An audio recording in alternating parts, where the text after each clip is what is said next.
자, 이어서 173페이지에 878번부터 봅시다. 878번. 자, 주어진 값은 a제곱이랑 b제곱에 관련된 합, c제곱과 d제곱에 관련된 합이 나와 있는데 구하라는 값은 이 차수가 이렇게 1로 다 줄어져 있어.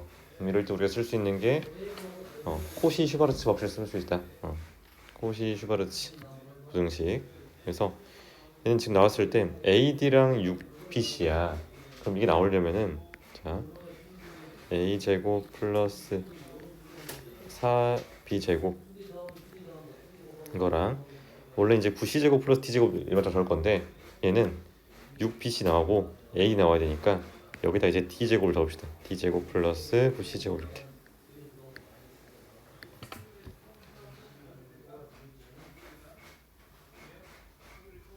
그럼 얘는 이제 이상이 되겠지. 뭐 이상?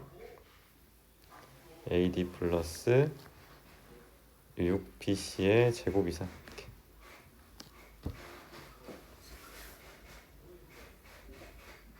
맞니? 이제 18 곱하기 8이 144니까 얘가 지금 144 이상이 된다는 거야.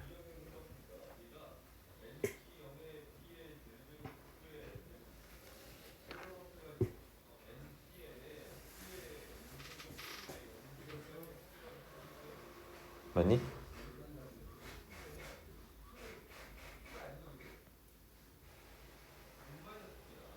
그럼 AD 플러스 6BC의 제곱이 지금 144 이하니까 최대값 라지 M은 12가 된다고 볼 수 있을까?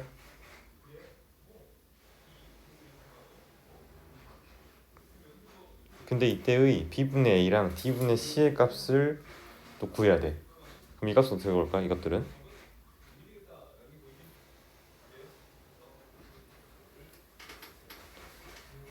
일단 코시-슈바르츠 부등식에서 등호가 성립하는 조건이 뭐야?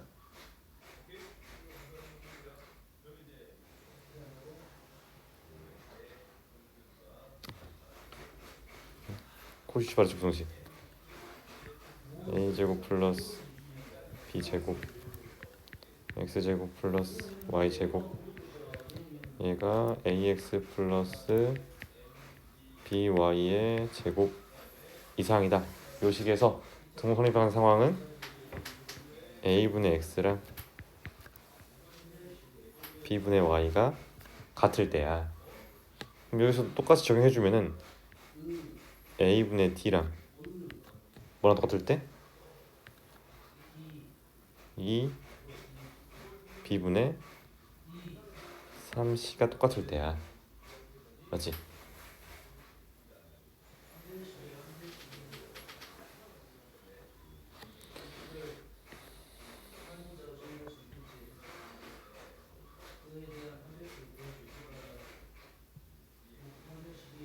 그래서 우리 할 수 있는 게 뭘 할 수 있냐면은 C분의 D는 2B분의 3C랑 같다 이거 할 수 있겠지?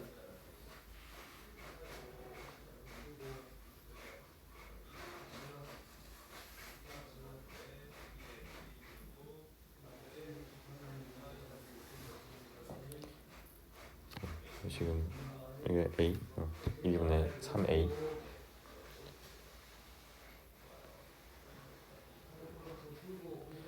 자 근데 우리 어차피 궁금한 게 B분의 A랑 D분의 C 각각의 값을 구하는 게 아니라 얘들의 곱만 구해주면 돼. 그럼 여기서 BD분의 AC만 구하면 된다고. BD분의 AC만. 그래서 이렇게 해주면은 나오는 값이 2BD분의 3AC가 1인 거야. 그렇지? 그러면 BD분의 AC는 3분의 2가 되겠니? 그래서 PQ 이 값 전체가 3분의 2가 된다는 거야. 그럼 3분의 2 곱하기 12가 될 거니까 답이 3번 8 나오겠지?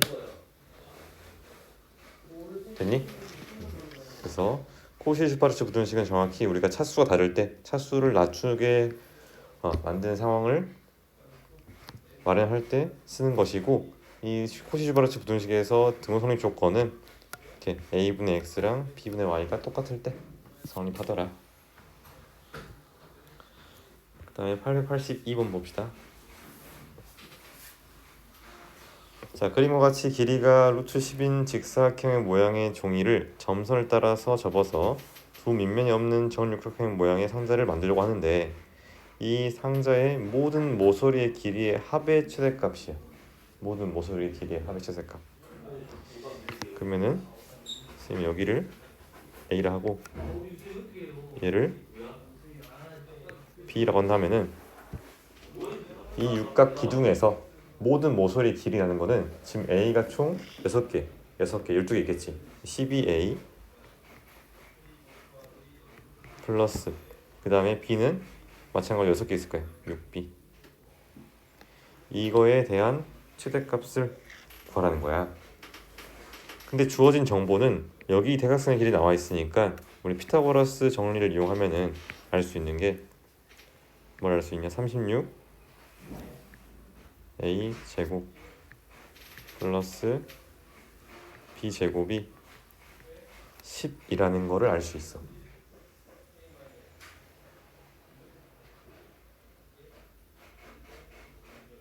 맞니? 그럼 이제 요걸 가지고 우리가 이 값의 최대값을 어떻게 파악해 줄 수 있을까?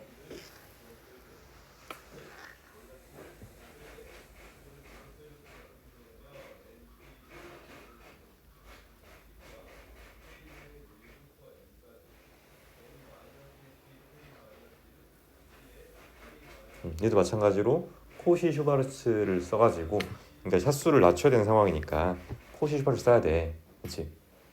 그럼 쓰려면 봐봐, 얘가 지금 6a의 제곱 플러스 b 제곱 이렇게 온 상황이야. 그래가지고 내가 여기다가 뭔가를 이렇게 곱해가지고 봤을 때 얘가 이렇게 나와야 돼. 12a 플러스 6b 제곱, 이 형태를 만들고 싶은 거야, 맞지? 그럼 여기 있는 이 괄호에 뭐가 와야지, 어떤 숫자들이 와야지 이렇게 곱했을 때 12a가 나올까? 뭐의 제곱? 일단 여기 뭐의 제곱이 와야 돼. 곱했을 때 얘랑 곱했을 때 12a가 나와야 돼. 그렇지, 2의 제곱 나오겠지? 얘가 지금 2의 제곱, 여기 있는 이 제곱 안에 있는 이 숫자끼리 곱했을 때 12a가 나와야 되니까. 마찬가지로 여기 b제곱도 보면은 여기 있는 b랑 여기에 제곱의 숫자를 곱했을 때 6b 나와야 돼. 그럼 6의 제곱이겠지? 이렇게 6의 제곱 이렇게. 그래서 코시-슈바르츠 분식을 이용해서 내가 어떻게든 구하려고 하는 식의 형태를 만들어준다는 거야. 만들어준다. 그럼 이 값이 지금 10이 될 것이고, 이 값은 40이 되니까 400 이하겠지. 그러면은 최대값은 20 나오겠지? 400은 20의 제곱이니까.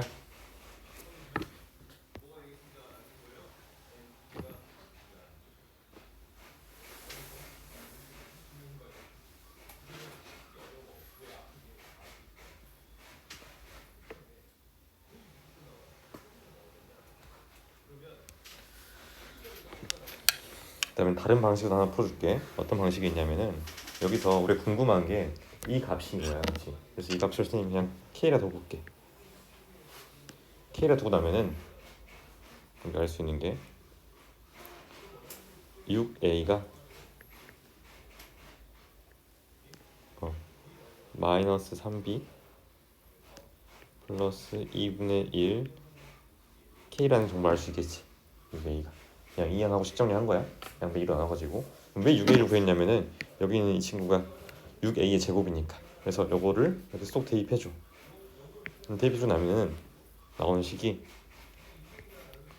b 제곱 마이너스 3b k 플러스 4분의 1 k 제곱 플러스 또 뭐가 나와야겠어? 원래 있던 b제곱 나오겠지? b제곱이 이렇게 10이 된다, 이런 식으로. 맞니? 그럼 여기서 식 정리해보면 나오는 게 10b제곱 마이너스 3kb, 왜 b에 대한 2차 방정식이니까, 플러스 4분의 1 k제곱 마이너스 10은 0 이렇게 될 거야. 그치? 근데 문제에서 지금 보면 어차피 a랑 b는 양수일 거야, 양수. 그럼 이걸 만족하는 어떤 양의 실수 b가 존재해야겠지. 그치? 그러니까 얘가 지금 실근을 가졌대, 실근. 얘 실근 간다 그랬으니까 판별식 써보면은 나오는 게 d는 9k제곱 마이너스, 자 얘랑 얘를 곱해서 4배 해서 빼주면은 마이너스 10k제곱 플러스 400. 이게 어쩐다고? 0 이상이 돼야 된다고. 왜? 이걸 만족하는 실수 b가 존재해야 되니까. 그럼 여기서 계산해보면 마이너스 k제곱 플러스 400이 0 이상이야. 그럼 k제곱이 400 이하 나오겠지. 마찬가지로 k 값은 마이너스 20 이상 20 이하 되면서 최대값은 여전히 20이 나온다.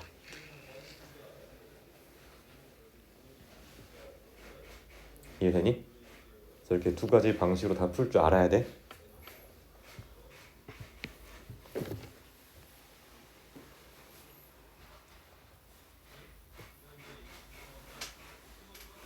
물론 이제 여기 단원에서는 이제 이 풀이 방식을 더 원하겠지만 이런 관점도 알아두셔야 된다. 됐어? 그 다음에 886번도 봅시다. 자, 명제 3m제곱 마이너스 n제곱은 1을 만족시키는 두 자연수 mn은 존재하지 않는다 이렇게 돼 있어. 자, 봐보자. 두 자연수 mn인데 그럼 여기서 n제곱이라는 게 3n제곱 마이너스 1 이렇게 볼 수 있지. 그러면 n제곱 플러스 1은 3m제곱이다 이렇게 볼 수 있어. 그럼 이걸 가지고 우리가 뭘 할 거냐면, 자 봐봐. 우리가 존재한다고 할 거야. 존재한다. 기울법 이거 나왔으니까 존재한다고 가정하는 거야. 결론을 부정해가지고 존재한다라고 가정했어. 그럼 잘 보면은 얘는 뭔지 모르지만 여기 있는 이 값은 m의 값이 어차피 자연수일 거니까 어떤 자연수에다 3 곱했어. 그럼 얘는 무조건 뭐의 배수겠어? 3의 배수겠지. 그럼 얘도 반드시 3의 배수 돼야 돼. 3의 배수가. 그래서 얘가 3의 배수가 되는지 안 되는지를 우리가 확인해 줘야겠지. 그렇지? 그럼 얘를 n의 값을 분류해 보자. n은 첫 번째 n은 3k일 때, 둘째 n은 3k 마이너스 1일 때, 세 번째 n은 3k 마이너스 1일 때. 자, 단 k는 자연수인 거야. 그럼 내가 왜 하필 n을 이렇게 3k 마이너스 1, 3k 마이너스 2 이렇게 갑자기 이렇게 설정한 이유가 뭐냐면은 결국에는 이 값이 3의 배수인지 아닌지를 확인하고 싶어. 3의 배수인지 아닌지. 그래서 3으로 나눈 나머지가 0일 때, 나머지가 2일 때, 나머지가 1일 때 이렇게 분류한 거야. 3을 기준으로 우리 숫자 자연수의 체계를 3을 기준으로 분류한 것뿐이다. 그랬을 때, 자, 첫 번째 n의 값 3k를 해보자. 그럼 얘가 9k 제곱 플러스 1, 얘가 3의 배수가 돼야 돼.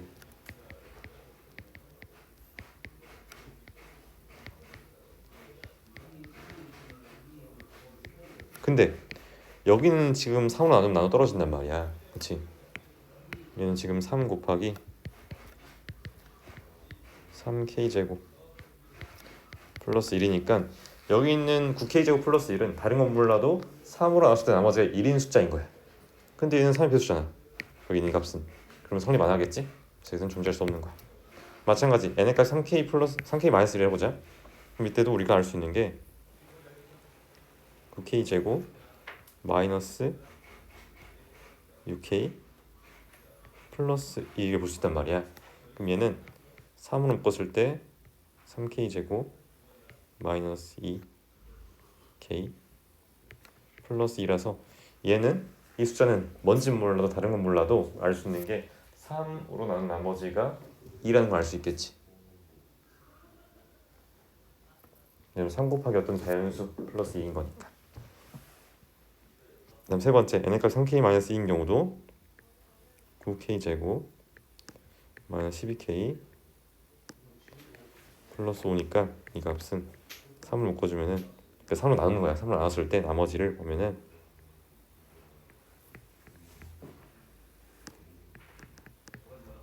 3으로 나눈 나머지가 2가 되는 숫자구나 라는 걸 알 수 있어. 맞니? 여기 나와 있는 게 전부 다 n제곱 플러스 2는 하고 쓴 거야.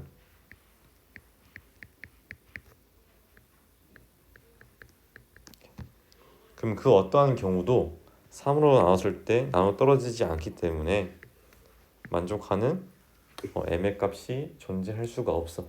그렇지? 근데 존재한다고 가정했잖아. 그래서 이게 모순이 발생해서 원래 명제가 타민 명제가 되겠지? 그러니까 이런 식으로 서술하면 돼. 됐어? 오케이. 3이 나왔기 때문에 우리가 3을 기준으로 케이스 분류를 하겠다.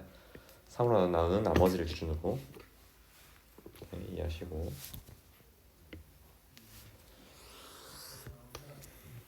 그 다음 넘어가서 이제 함수 쪽 봐봅시다. 함수 쪽. 유형이 좀 되게 많이 있는데 일단은 함수가 뭔지부터 개념부터 잘 정리해 봅시다. 일단 대응이라는 거는 그냥 두 집합 x랑 y. 그러니까 우리가 사실 집합 배우고 명제 배우고 계속 했던 이유가 이 함수를 정의하기 위해서 배웠던 거야. 함수를 정의하려고. 왜냐면 함수 같은 경우에는 두 집합 사이 어떤 대응 관계로 정의하거든. 그래서 대응이라는 거는 집합 x의 원소에 집합 y의 원소를 짝을 짓는 거를 대응이라 그래. 근데 막 이제 대응시킬 수 없잖아. 막 짝을 질 수 없어. 그래서 어떠한 일정한 특정한 조건을 만족하는 대응이 하나의 함수가 되는 거야. 그러니까 x에서 y로의 대응 중에서 특정한 두 조건을 만족하는 게 함수가 된다. 그래서 보면은 집합 x의 원소 x가 집합 y의 원소 y에 대해서 짝이 지어지면은 x가 y에 대응한다고 하고 기호로는 이렇게 x 화살표 y 이렇게 표현을 해. 다음에 공집합이 아닌 두 집합 x, y에 대해서 x의 각 원소에 y의 원소가 오직 하나씩 대응할 때 지금 두 가지 조건인 거야. 첫 번째는 각 원소, 이게 첫 번째 조건이고 오직 하나씩, 이게 두 번째 조건인 거야. 함수의 정의 자체에서 두 가지 조건이, 첫 번째는 x의 각각의 모든 원소에 대해서 정확히 여기 있는 집합 y의 원소에 오직 하나씩 대응을 시켰을 때 그러한 대응을 하나의 함수로 정의하겠다는 거야. 그랬을 때 집합 x를 정의역이라 하고 이 집합 y를 공역이라 하고, 그럼 여기 있는 치역은 뭐냐면은 이 대응되어 있는 공역의 원소 중에서 집합 y의 원소 중에서 집합 x에게 선택되는 원소들이 있을 거 아니야. 그 선택된 원소들을 모아놓은 집합을 치역이라고 한다. 그래서 치역은 함수값 전체 집합이고 이 집합으로는 우리가 이렇게 표현할 수가 있다. 됐어? 그래서 이게 왜 각 원소에 하나씩 모두 하나씩 대응해야 되면은, 선생님이 이제 이걸 찾아봤는데 원래 처음에 이 함수라는 걸 정의할 때 이 변수를 시간 내에 대한 변수로 많이 설정했어. 시간. 그러니까 어떤 물체의 움직임을 볼 때 변수를 시간으로 해가지고, 그럼 시간에 따라서 물체의 움직임이 있을 거 아니야. 그럼 모든 시간에 대해서 다 움직임이 있을 거 아니야. 움직임이 0이더라도 0을 기록해야 되니까. 그 다음에 움직임이 있으면서 없을 수 없잖아. 공존할 수 없단 말이야. 그치? 그래서 하나의 그 상태만 기록해야 되기 때문에 각각의 모든 원소에 대해서 하나씩 대응시킨다. 이렇게 이해하면 돼. 알겠니?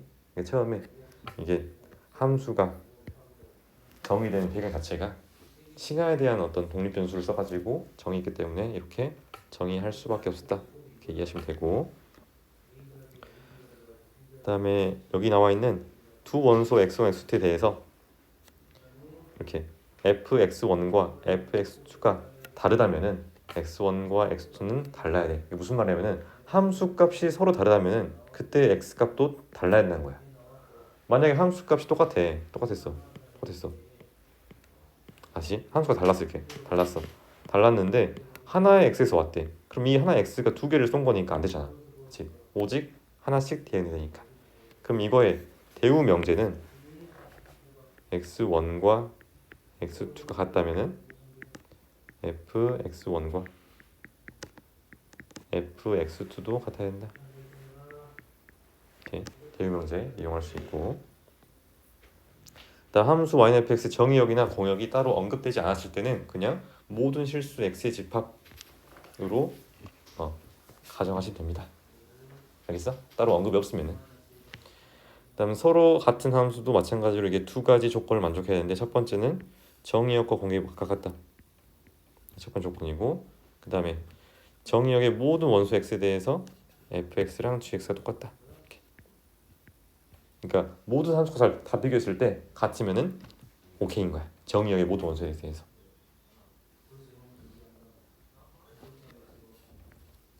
그래서 예를 들어서 정의역 x가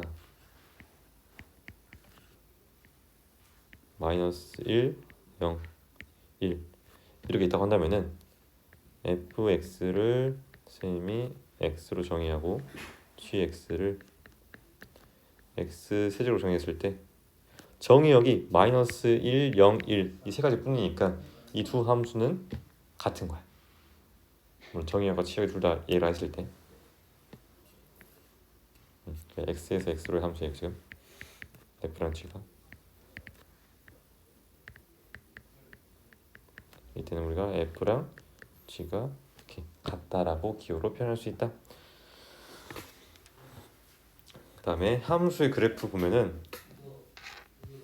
그래프를 이제 그림으로 이렇게 생각할 수 있는데, 사실 쉽게 보면 그림이 맞는데, 사실 그래프라는 거는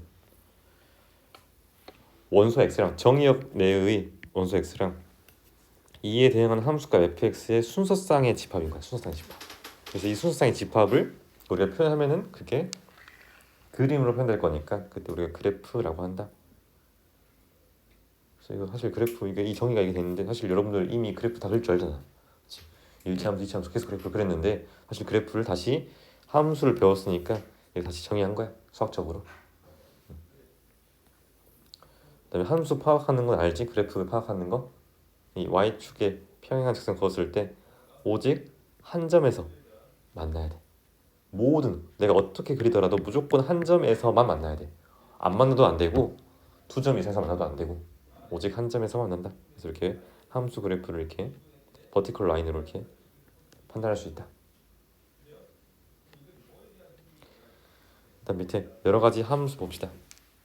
자, 얘는 이 대응에 대해서 좀 더 규칙을 정한 거야. 좀 더 제한 조건을 줘가지고 표현한 건데, 보면은 자 1대1 함수라는 거는 어떤 의미로 받아들이면 되냐면은 서로 다른 x였다면은 얘를 쏜 화살표도 서로 다른 y로 대응이 된다는 거야. 그러니까 원래 함수라고 한다면은 1이 1로 가는데 나도 너 1로 갈래 할 수 있단 말이야. 원래 함수라고 한다면은. 근데 1대1 함수 같은 경우는 서로 다른 걸로 가야 된다. 그러니까 x1과 x2가 다르다면은 fx1과 함수 값도 다르다. 정의역 내의 원소가 다르다면은 이 치역 함수 값도 달라야 된다. 그럼 얘도 마찬가지로 대우 명제를 쓰면은 함수 값이 똑같다라는 거는 똑같다면은 반대로 x1과 x2도 같아야 되는 거야. 그러니까 서로 다른 x가 같은 걸로 대응돼서 안 된다는 거야. 쉽게 말해서. 그다음 두 번째 1대1 대응인 거는, 자 일단 이것도 마찬가지로 두 가지 조건이 필요한데, 첫 번째는 1대1 함수여야 되고 두 번째는 치역과 공역이 일치해야 된다.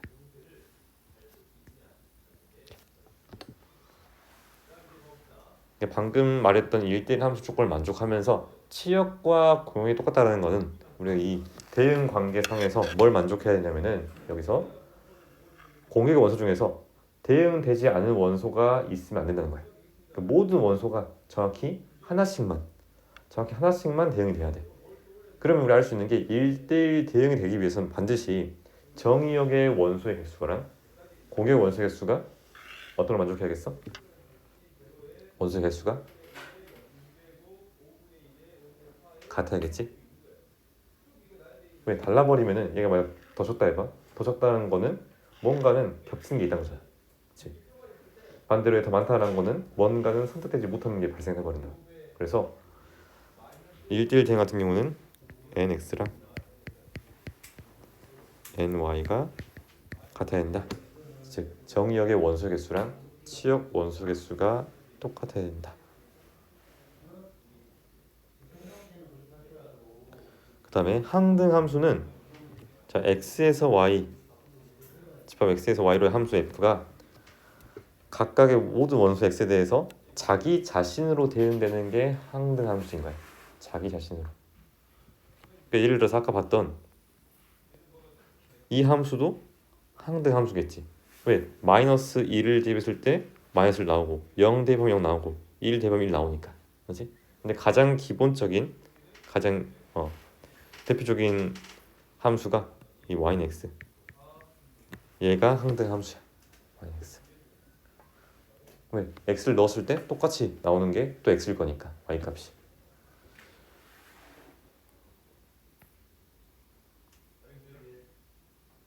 그다음 상수 함수는 정의역 내 모든 원소에 대해서 공역의 하나의 원소에 대응되는 거야. 다 이게 몰빵되는 경우. 그러면 선생님 한 문제를 내볼게. 예를 들어서 집합 x랑 집합 y 개수가 원소 개수가 n개일 때 집합 x에서 집합 y로 대응되는 1대1 대응의 1대1 대응 함수 개수를 구해라. 몇 개일까? 집합 x에서 집합 y로 대응되는 함수 중에서 1대1 대응 함수 개수.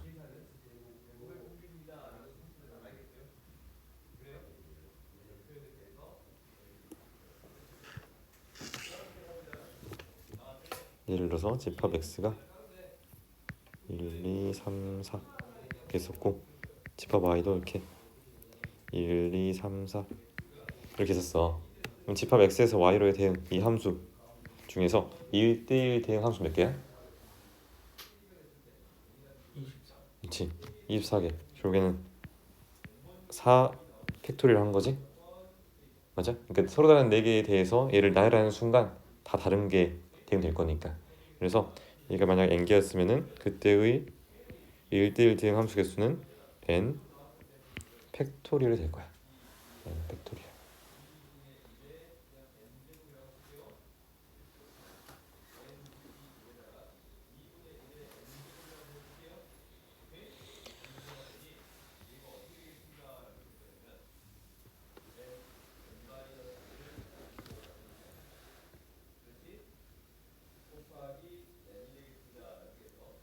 그다음에 1대1 함수인지 아닌지 그래프 상에서 판단하려면 아까 함수 판단하는 건 이렇게 벌티컬 라인이었는데, 그렇지? 얘는 이제 x축이랑 수직인 평행한 이러한 직선을 그었을 때 얘도 마찬가지로 정확히 하나의 점에서만 만나야 된다. 하나의 점에서만. 근데 1대1 함수 같은 경우는 이렇게 그었을 때 안 만날 수도 있어.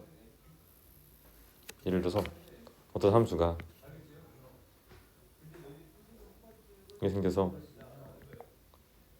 이렇게 이따 해보자. 그럼 사실 여기서 안 만날 거 아니야. 근데 나머지 여기서 이렇게 한 점에서 만나면 되니까 얘는 1대1 함수 되겠지. 근데 만약에 공역이 실수 전체였다면 그때는 1대1 대응은 될 수 없는 거야. 물론 이 공역을 축소시키면은 1대1 함수로 1대1 대응 만들 수 있겠지만, 그래서 보면은 함수 안에는 1대1 함수랑 1대1 대응 함수가 있어. 그래서 1대1 대응 함수가 1대1 함수에서 한 가지 조건이 추가된 그 한 가지 조건은 공역과 치역이 일치한다 라는 조건이 추가된 더 엄격한 조건을 만족해야 1대1 대응이 된다. 그다음 밑에 치역의 원소의 개수랑 공역의 원소의 개수가 같은 1대1 함수는 당연히 1대1 대응이 되겠지. 그냥 모든 공역의 모든 원소가 전부 다 대응돼야만 이게 1대1이 될 거니까. 이렇게 정리하시고, 그다음 합성함수랑 역함수는 우리 다음 시간에 목요일날 보고, 그다음 뒤에 문제를 좀 봐봅시다.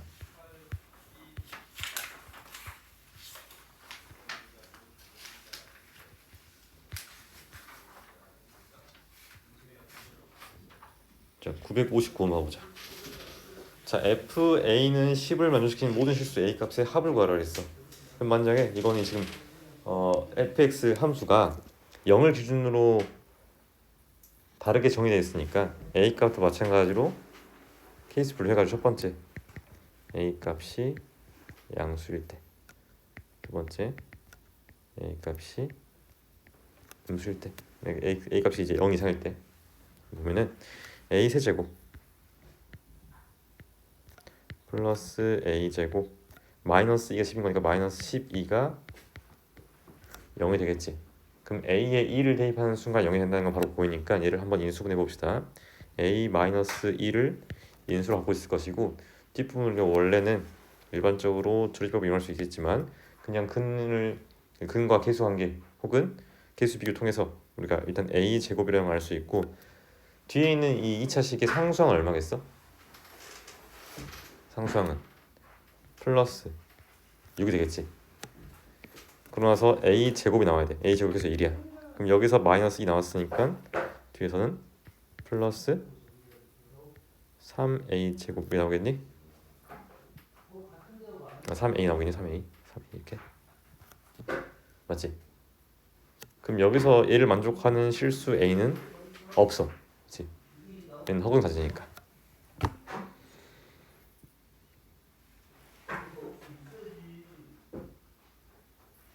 맞지? 그 다음에 A가 음수일 때는 2A 제곱이 18이니까 A 제곱은 9가 될 건데 A가 음수라고 했으니까 A 값은 마이너스 3만 가능하겠네. A는 2가 될 것이고 둘이 더하면은 마이너스 1 나오겠지? 이렇게 이해하시면 되고 그 다음에 964번 봅시다. 964번.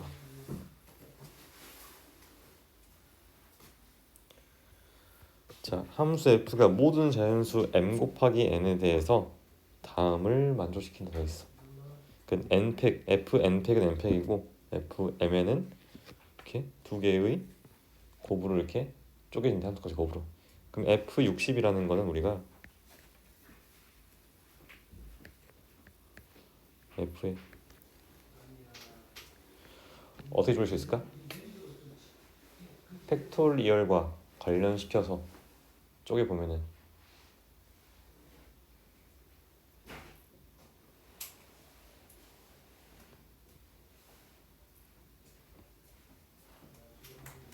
팩토리얼 관련이 있어요. 팩토리얼. 그럼 60이라는 가치가 어떤 팩토리얼 값은 아니잖아, 그렇지? 근데 60과 관련된 값은 있어. 뭐가 있어? 5 팩이 절반이지. 5 팩이 120이니까. 그래서 이걸 이렇게 봐보자. F60은 바로 못 구하는데 F2 곱하기 F60은 F120이라고 볼 수 있잖아. 맞지? 근데 F120은 뭐야? F의 5팩이라서 얘는 5팩토리얼 될 거야. 그렇지? 그다음에 F2도 2라는 게 2팩으로 쓸 수 있으니까 얘는 2팩 곱하기 F60을 쓸 수 있어. 그럼 F60은 60 나오겠지? 5팩을 2팩 나눴으니까. 이해되니?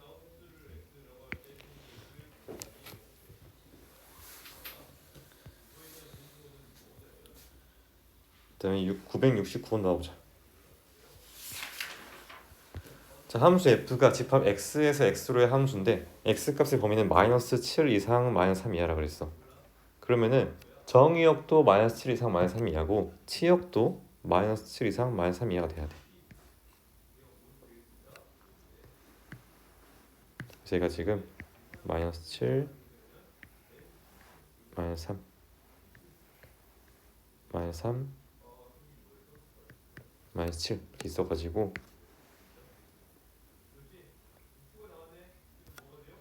이런 식으로 이 박스 안에서만 놀 수 있는 거야. 맞지? 정의역이 이렇게 잘 돼 있고 치역도 여기 안에 들어와야 되니까. 그치? 그러니까 얘가 만약에 이런 식으로 생기면 안 된다는 거야. 그치?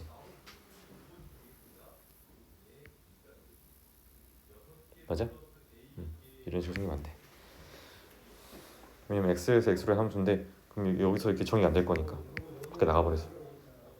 근데 이 친구는 다른 건 몰라도 0, 마이너스 4를 지나는 이 점을 지나는 어떤 직선인 것뿐이야. 그렇지? 그럼 얘가 이게 막 이게 생기면은 이건 가능한 거야. 그렇지? 이건 가능해. 들어와 있으니까. 근데 얘가 만약에 이렇게 생겼어. 그럼 안 되겠지. 이 부분이 안 들어오니까. 그래서 얘가 생길 수 있는 게 여기까지 가능하고 그 다음에 여기까지 가능하겠네. 그렇지? 이거보다 더 기울기가 가파르게 감소해버리면은 이건 불가능하잖아. 왜? 이 부분이 지금 안 들어와 있으니까. 그래서 이렇게. 그러면 m의 값은 어차피 기울기니까 자 이때의 기울기는 얼마야? x 값이 7 증가할 때 y 값이 1 감소했어. 마이너스 7분의 1이겠지? 그래서 마이너스 7분의 1 이상이 돼야겠지? 왜냐면 더 작아지면 안 되니까. 그 다음에 이 부분은 x 값이 7 증가할 때 y 값은 3 증가했네. 7분의 3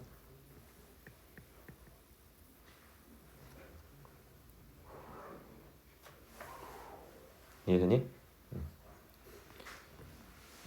넘어가서 같은 함수에서 973번 봐봅시다. 자, 집합 x에 대해서 x에서 실수 전체 집합으로의 함수 f랑 g가 두 함수 f랑 g가 서로 같대. 그럼 내가 대입했을 때 나오는 값이 똑같아야 돼. 그치? 근데 여기다가 마이너스 1을 대입해볼게. 즉 f 마이너스 1과 g 마이너스 1이 같아야 되는데 f 마이너스 1은 0이지. 그치? 그러면은 g 마이너스 1도 0이 돼야 돼. 이 값도 0이 돼야 돼. 그럼 얘는 알 수 있는 게 c의 값이 마이너스 1인 거 알 수 있겠지? 그다음 이번에는 1을 대입했을 때 f1은 g1이 돼야 돼. 근데 g1의 값은 지금 c 값이 마이너스인 거 알았으니까 0이 될 거 아니야. 맞아? 그러면 f1도 0이 돼야 돼. 그래서 f1을 구해보면은 2 곱하기 1 마이너스 b가 0인 거니까 b의 값은 1이 되겠네. 그다음 마지막 fa랑 ga가 같아야 돼. 근데 fa는 얘는 fa가 a 플러스 1, a 마이너스 1 이렇게 될 것이고, 그다음 여기서는 절대값 a 플러스 c인데 c가 얼마야? 마이너스 1 이런 상황인 거야. 맞지? 그럼 여기서는 이제 절대가 나왔으니까 케이스 분류해야겠지. 첫 번째는 a 값이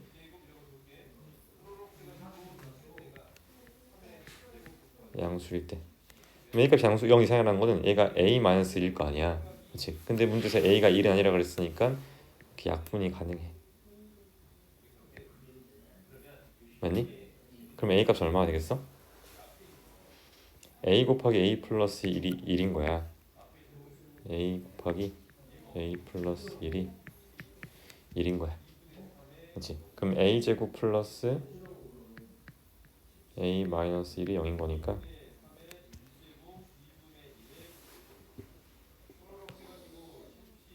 a 값은 2분의 마이너스 1 플러스 마이너스 루트에 얼마 되겠어? 5가 되겠니? 그렇지? 맞아? 아니야? 안 보여?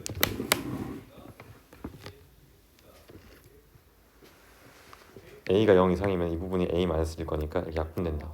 이렇게. 그럼 a 곱하기 a 플러스 1이니까 a 제곱 플러스 a가 1이니까 a 제곱 플러스 a 마이너스 1은 0이다. 그래서 그 내용 쓰면 여기 나올 거 아니야. 그치? 근데 이 상황에서 a 값이 지금 양수라고 했으니까 a는 뭐가 되겠어? 2분의 마이너스 1 플러스 루트 5 이렇게 나올 수 있겠지. 다음 두 번째는 a 값이 음수일 때 밑에 이 부분이 마이너스 a 마이너스 1이 되면서 이렇게 약분되고 마이너스를 나눌 거야. 그렇지? 그러면 나오는 게 a 제곱 마이너스 a 플러스 1은 0인데 이거의 실근은 존재하지 않아. 그렇지? 맞지? 그러면 a 플러스 b 마이너스인데 c가 마이너스 1이니까 b 마이너스 c는 2가 될 것이고 여기다 2를 더하는 값이 답 나오겠지? 그래서 2분의 3 플러스 루트 5가 되겠네. 마이너스 안 될 거니까. 됐어? 그다음에 정리하시고 넘어가서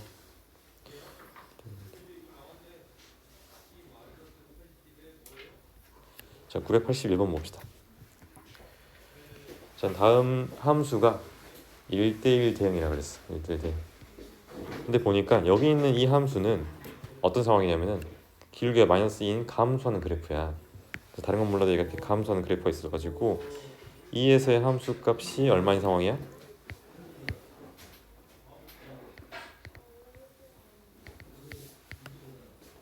6인 상황이야, 그지?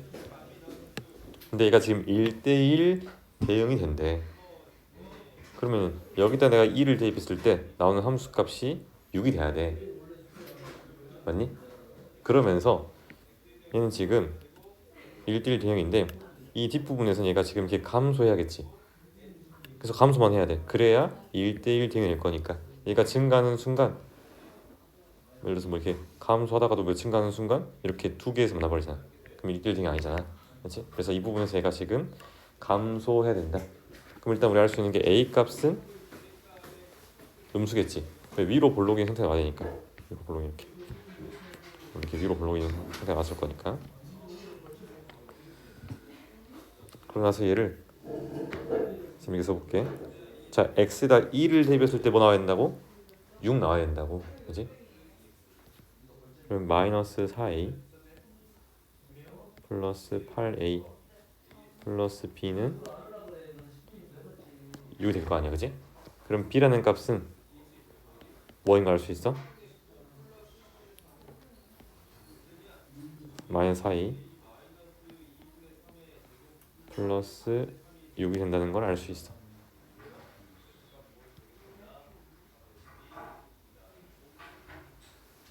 맞지? 그랬을 때 b 자리에 b 대신에 마이너스 4a 플러스 6을 대입해가지고 마이너스 a로 묶어주면 얘가 x제곱 마이너스 4x 플러스 4 플러스 6이 될 거야. 맞니? 그럼 얘는 마이너스 a에 x 마이너스 2의 제곱 플러스 6이 될 거 아니야. 그치? 그럼 얘가 지금 이렇게 생기는 거니까 뭐 오케이 끝난 거야. 그치? 만족해. a 값이 음수이기만 하면은 이거는 2에서 어차피 대칭 축이고 축이고 감소할 거니까 만족할 거 아니야. 그치? 그래서 a 값이 음수만 되는 거야. 그랬을 때 자 4ab의 최대값 구하라 했으니까 자 b의 값이 지금 양수라 그랬어. 양수. 그러면 4a가 있고 작으니까 a 값은 2분의 3보다는 이렇게 작겠지. 근데 a가 지금 음수라 그랬잖아. 맞지? a가 음수라 그랬으니까 어차피 그냥 a가 음수인 것만 만족하면 된다.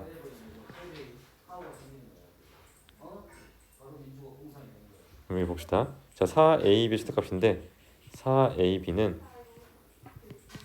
4a 곱하기 자 b라는 값이 지금 마이너스 4a 플러스 6이잖아.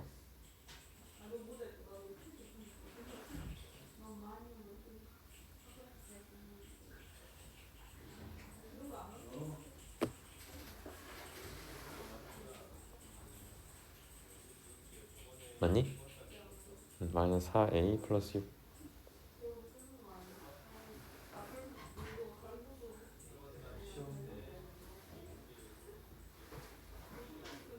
아 미안해 지금 a가 지금 양수겠구나. 왜냐면 최고차 계수가 마이너스 a니까 얘가 양수겠지. 그럼 나오는 값의 범위가 a가 0보단 크고 2분의 3보단 작아야 돼. 근데 여기 나와 있는 이 식이 a에 대한 2차 함수식이야. 그럼 얘를 뭐 전개해가지고 원형적 볼로 붙여도 되겠지만 어차피 2차 함수에 대해서 가장 큰 특징은 대칭성이야. 그러면 두 근의 평균만 구해주면 돼. 근이 0이고 근이 2분의 3이야. 그럼 평균이 4분의 3이겠지. 그래서 a 값이 얼마일 때? 4분의 3일 때가 최대값이 된다는 거야. 그래서 이 값은 3 곱하기 3이 되면서 9가 되겠니? 됐어? 그러니까 해서 정리하시고 목요일날 오실 때 숙제로 992번까지 풀어오세요. 몇 개 같이 풀었으니까 할만하겠지? 마무리합시다.